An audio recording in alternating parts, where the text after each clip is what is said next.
Welcome to the disassembly guide for the JG G36. This disassembly guide should work for all Tokyo Marui compatible G36s. Since the JG one is going to be off the market soon, you won't be able to find it hardly anymore. But let's get right into it. First tools you're going to need is various sets of Allen wrenches. One to adjust the motor height and one to take just one little Allen key off. You're going to need a small star bit screwdriver, and you're going to need a regular screwdriver. Alright, and you're also going to need one of these little things to put your screws in, because you're going to take a lot of tiny springs and screws out that you do not want to lose. Alright, so first things first, turn your gun to semi, fire a few rounds out, take the mag out. This will decompress your spring. Set it down, set your mag aside.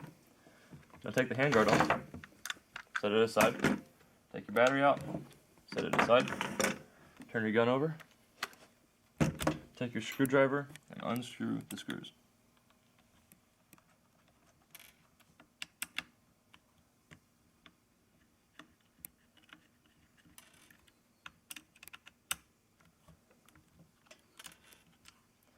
Alright, so now that those are out, take those and put them in their little compartment.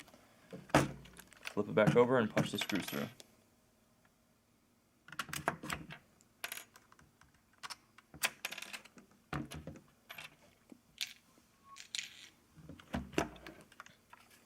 Alright, next, punch this pin out holding the mag well in. Take the two pins down here. Take your mag well out. That can be kind of decently difficult to do. You just got to press this in, the mag release in, and pull it out that way. Set it aside along with the other big parts. Now, disconnect the two wires in here. Now slowly pull out your outer barrel assembly. Just to make sure you don't snag any wires. Set it aside.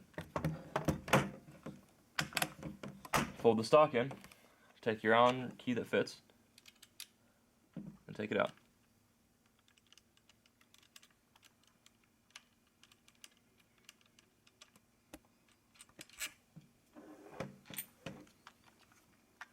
Next, just slide your gearbox out. Set the rest of the gun aside and get into the gearbox. First thing you're going to want to do is take your screwdriver or any punch you got and punch out this little pin here. So right above the trigger. Next, unscrew this screw here holding the motor in.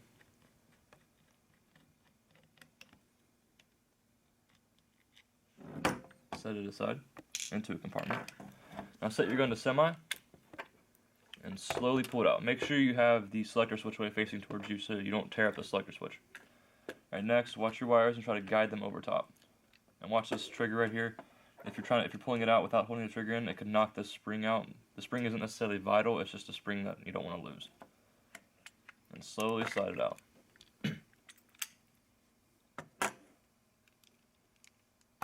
Alright, now that you're into the gearbox, you're going to want to take your star bit and unscrew the star bit ones.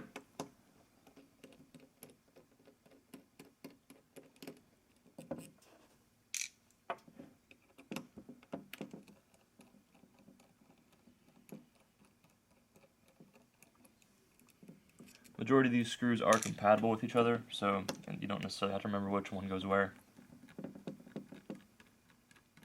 It'll be pretty obvious too that this little tiny one over here doesn't go where the big one goes.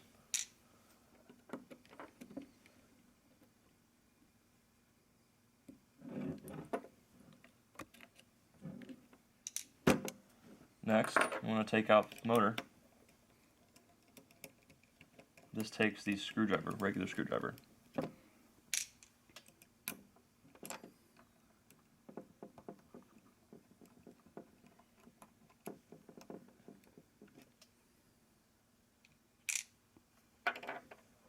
Pull out the motor tabs and pull out your motor. Now set your motor aside. Set the wire aside along with it too. The red one doesn't detach because it's connected to other things within the gearbox, like the trigger contacts.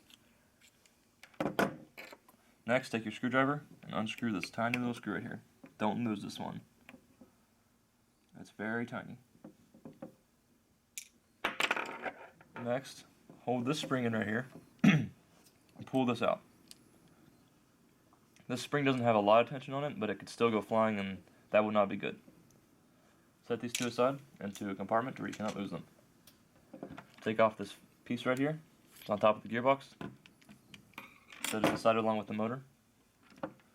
Now take out this tiny little piece here, holding, not necessarily holding, but over top of the gearbox, underneath the trigger.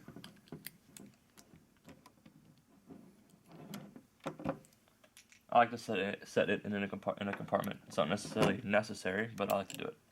Next, you want to kind of pry open your gearbox a little bit. And so you have just enough room to stick a screwdriver into the back of it and hold down the spring in here. You'll get into the spring guide if you have a hole in your spring guide. The stock JG G36 does not, so it can be a little more difficult than what mine is, which is upgraded. So take the screwdriver, which is inserted to the back, hold it downwards, and pull off the rest of the gearbox shell.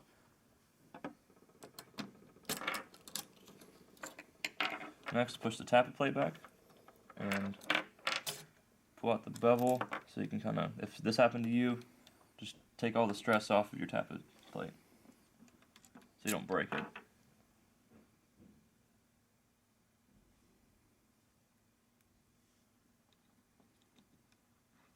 Alright, next, let's take out the bevel gear, set it aside.